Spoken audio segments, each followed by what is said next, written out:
Nous allons maintenant aborder quand et comment parler de l'ACHU, quand et comment débuter l'ACHU, et c'est la partie 2 de la vidéo comment je prescris l'hydroxyurée. Quand parler aux parents de l'ACHU? Tôt, dès là où les premières consultations. Les informer sur les 3 traitements d'intensification, c'est-à-dire ceux pour lesquels on dispose de données d'efficacité et de tolérance solide, leurs indications spécifiques. D'abord l'ACHU, tôt, dès les premiers symptômes pour tous les enfants. Certains enfants auront besoin de transfusions régulières, certains enfants auront besoin d'une greffe. Cela permet de parler du typage HLA familial précocement. Le message essentiel à transmettre aux parents est que nous ne laisserons pas leur enfant souffrir, mais que nous nous appuierons sur eux pour optimiser sa prise en charge, car ce sont eux qui connaissent le mieux leur enfant. Comment en parler? Il est important de centrer votre message sur ce que l'ACHU apporte concrètement. Vous pouvez rappeler qu'il s'agit d'un médicament utilisé depuis de nombreuses années, dont l'utilisation s'est progressivement améliorée avec l'expérience et qui est désormais introduit plus précocement chez l'enfant. Il convient également de souligner sa grande efficacité. C'est un traitement qui permet de prévenir les crises, de réduire les hospitalisations et d'améliorer le quotidien.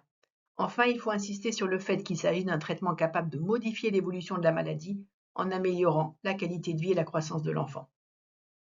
Il est également essentiel d'expliquer qu'il s'agit d'un médicament globalement bien toléré. Vous devez préciser qu'il se prend par voie orale, quotidiennement et sur le long terme.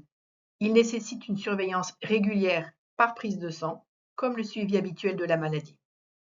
Il est important d'indiquer que la dose est ajustée en fonction des résultats biologiques et que dans certains cas, une supplémentation en fer peut être nécessaire pour optimiser l'efficacité du traitement. Concernant la fertilité, personnellement, j'aborde les données relatives au spermogramme en précisant que les anomalies observées sont réversibles habituellement après l'arrêt de l'hydroxyurée. Il convient également d'expliquer que le spermogramme n'est pas équivalent à la fertilité et de mettre ces éléments en balance avec l'amélioration significative de la qualité de vie sous traitement. Un message clé doit être transmis d'emblée. L'efficacité de l'ACHU est étroitement dépendante de la dose prescrite et de la régularité des prises. L'objectif à atteindre avec les parents est donc l'absence totale d'oubli. À titre personnel, j'indique qu'en cas d'oubli répété, le médicament perd son efficacité. Quand débuter l'ACHU?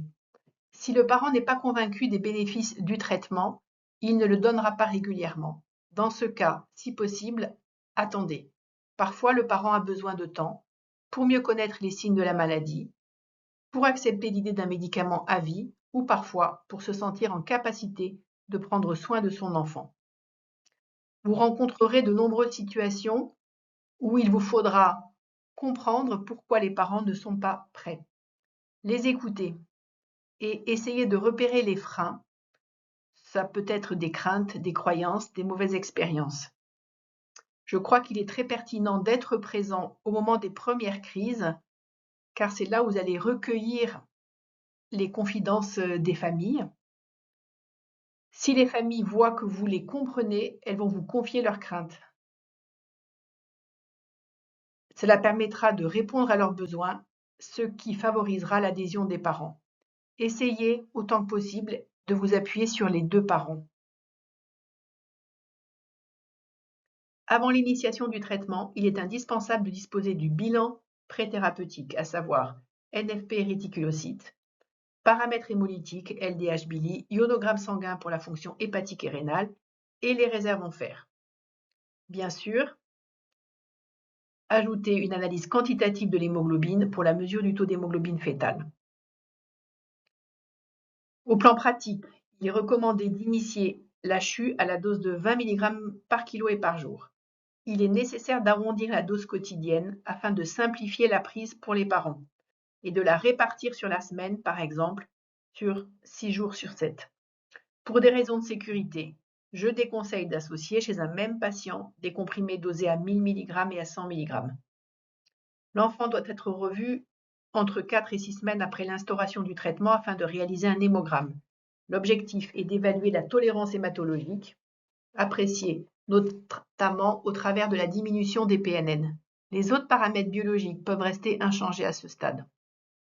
La posologie doit être ensuite augmentée. À titre personnel, il est possible de procéder en un seul palier en passant directement à une dose comprise entre 25 et 30 mg par kilo et par jour, selon la réponse hématologique et l'indication. Selon les recommandations du PNDS 2024, l'augmentation peut également se faire par paliers successifs, espacés de 4 semaines.